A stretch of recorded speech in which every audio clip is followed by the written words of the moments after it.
most famous physical therapist on the internet. Feel the energy. Hi, folks. I'm Bob Schrupp, physical therapist. Brad Heineck, physical therapist. Together, we are the most famous physical therapists on the internet. In our opinion, of course, Bob. Is your tennis elbow just not getting better? No. Well, we're going to show you 5 simple treatments that may work for you and may work for the people that have that type that just is persistent. Just won't go away. And which is not uncommon with tennis elbow. Right. So, by the way, if you're new to our channel, please take a second to subscribe to us. We provide videos on stay healthy, fit, pain-free, and we upload every day. If you wait till the end of the video, we're going to show you what we're going to give away. Go to bobandbrad.com. Go to the giveaway section if you can't wait. And you'll find out. You can sign up for the giveaway contest. It'll also be on Facebook. It'll be pinned to the top of the page. Go to Twitter, Instagram, or TikTok if you want a 60-second version of our program. They could fast forward to the end and see and then come back to the beginning. They can do that too. They can do all sorts of options. So, tennis elbow. We're talking about pain over the lateral epicondyle. Yeah. That's the outside of the elbow. It's often called lateral epicondylitis, and it's often called tennis elbow. Mm-hmm. Now, it does get irritated with activities, especially gripping ones. Right. And also like tennis, golf, hammering, that would do it.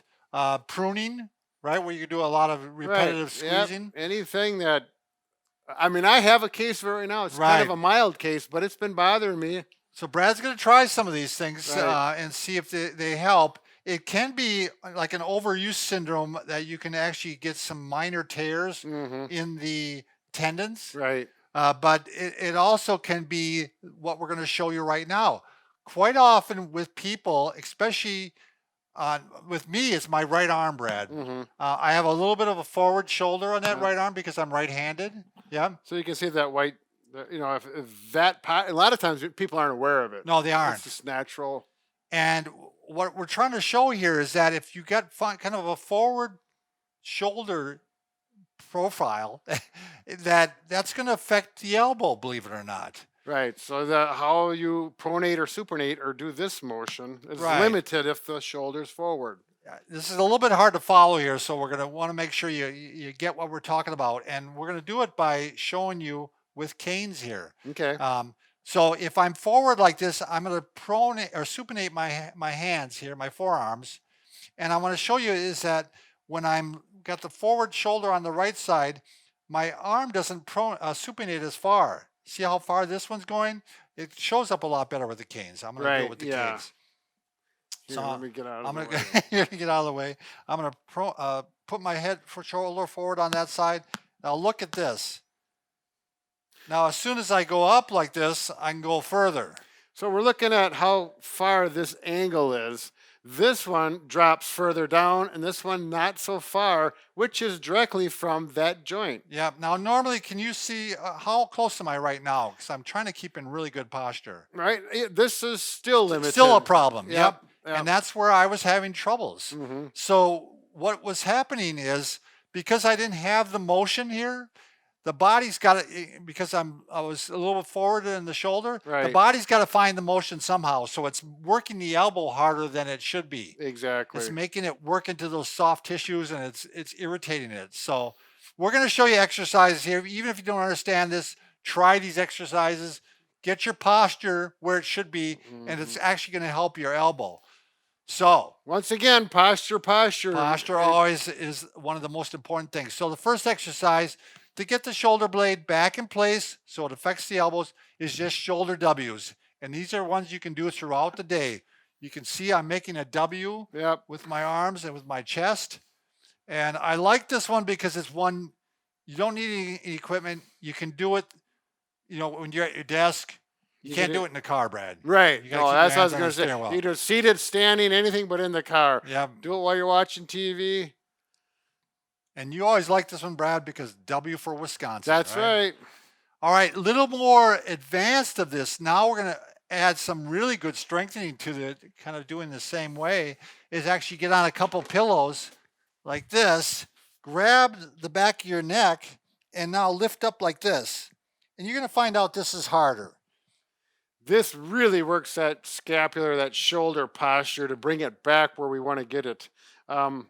you'll probably want to do this on the floor. You could do it on the bed, but if you got a soft bed, it doesn't work quite as well. But Right. it depends on if you're comfortable getting on the floor or And not. it's funny, I'm starting to fatigue already, Brad. Yeah. Just from doing those. Yeah, if you probably do 10 of them, you'll have enough. So now we have the shoulder blade, in theory, getting back in place. Right. So now your arm has more room to move, but we don't want to stop there. We want to stretch the arm ourselves a little bit. Sure. And I, again, used to have terrible elbow pain, Brad, when I was doing curls.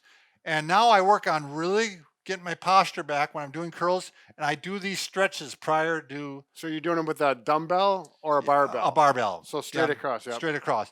So I do these stretches prior to doing my curls. Yep. So the first one is you bend your elbow, and you're actually going to grab your wrist with your hand, the opposite hand, and I'm going to stretch it this way.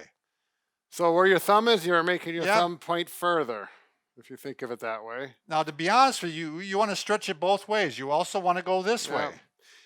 You know, with my tennis elbow, I find if I drop down a little bit here and grab, I get a little bit better stretch, and it feels Sure. good. It Now, feels like we're doing the right thing. Do you feel pain with any of these, Brad? No, like I said, it actually feels better. Okay. It'll be interesting for you to try these to see if that's any component of your problem, because it may be part of it or it may be all of it. Right. It's really hard to always say. All right, next one. This is kind of based on Robin McKenzie. In fact, it is.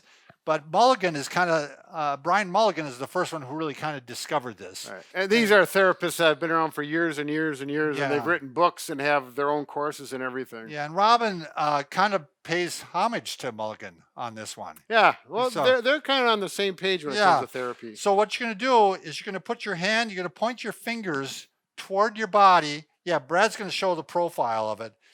And with it in that position, you put the hand all the way flat. And now I'm going to take the crease of my hand between my thumb and my fingers, and I'm going to push laterally here, which is out away from the body. So the palm is up. And below, you got the medial epicondyle, the little bone that's sticking out here. I'm below that, and I'm pushing. I'm actually pushing that way. Now, you may have, like, my wrists are tight. Sure. I cannot get my hands flat, and it hurts. It's not right. So I'm going to go off the edge, and then it's much better. And that's a good point, Brad. Some people, it's going to be a lot more comfortable to do it that way. Yeah. I like the stretch, actually, I get with this too. Sure. So I do it with my hands flat. But I'd like to see you doing it like 10 times. It should be painless, though. It should not hurt. If it increases your pain, I don't want you doing it. So we go pressure on, Yep. pressure off. Yep, pressure on, pressure off. I'm pushing fairly hard. I'm not babying it here. Right. Again, without pain. Yep. And mine, it feels like a good stretch. I can see this. And that's what I like to have. I like to feel it. And this is one you can do throughout the day also. You can do it 4, 5, 6, 7 times a day. So we've got 2 stretches so far. Yep, 2 We've got- stretches. well, this one is supination and pronation, and this one. And what's next? Well, I'm going to show you one strengthening one, Brad. But Oh. think about it now. Let's say when I'm doing tennis, and say I'm going to do a lob shot like this. Sure. Look how my arm has to turn this way. Yep. And now I'm going to have plenty of room to do that. Look at golf. I'm bringing my hands back like this. Right. I got to have room to supinate and Right, room to get up right. here. If my shoulder's down like this, I can't get there. Right. Locks you in. It locks you in. So the final one we're going to do is, and we're going to show the giveaway here too, Brad. Oh, yes. Simultaneously. Yeah, you're gonna give me a the hammer away? Yep. We're going to give away a hammer. No, we're actually going to give away a Booyah stick, a couple of Booyah sticks. We've used these a lot with shoulder problems and Yep. posture and balance. And Brad's going to show actually how you can use it. I'll show the hammer first. Sure. And then if you want to show, I would do this probably off the end of a table, Brad, Right. more like this. Yep. Kind of like, well, that's why I'm sitting down, but Bob Sure. doesn't have a chair over there. So all you're going to do is work on doing a little supination and pronation with a hammer just to start building up a little bit of strength. And the reason you use a hammer is you got the weight of the head. So, depending on how strong you are, you may need a bigger hammer, you might start with a smaller one. But if you want to change your resistance, you want to show them how you do that, Bob? Yeah, I mean, if you want to make it easier, you go like this. Exactly. And Yep. if you, I mean, you literally, if you were a big, strong guy, but you want to start off very slow on these, Right. Yeah. you could take even a sledgehammer. Yeah. If I you mean, got one of those. If you can, not if a you can total make a sledge. 12-pound sledge, you Yeah, probably don't have a problem. right. But you could start with it like this. Sure. the Yep. Sledgehammer, and then Exactly. start working your way up. Yep. But Brad's going to show you how you can do it with the Booyah Stick Yeah, there. it's amazing. This is 5 foot long. I'm made out of some hefty, strong plastic. But if I start out here, it's almost zero resistance because I have the balances on both ways. And then you just simply increase resistance. When you can do 10 of them back and forth, and it's getting fatigued, but it feels like you need a little more, simply go up like this.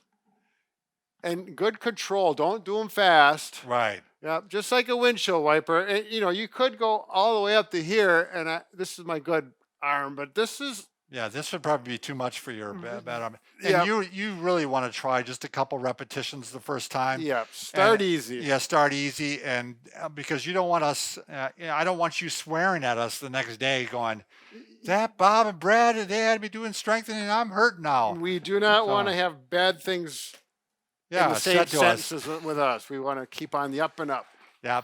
Remember, Brad and I can fix just about anything. except for, A broken heart, but we'll work on it. and we will continue to work We on won't it, sleep. even though we're not very good at it. Yeah, apparently not. Thanks.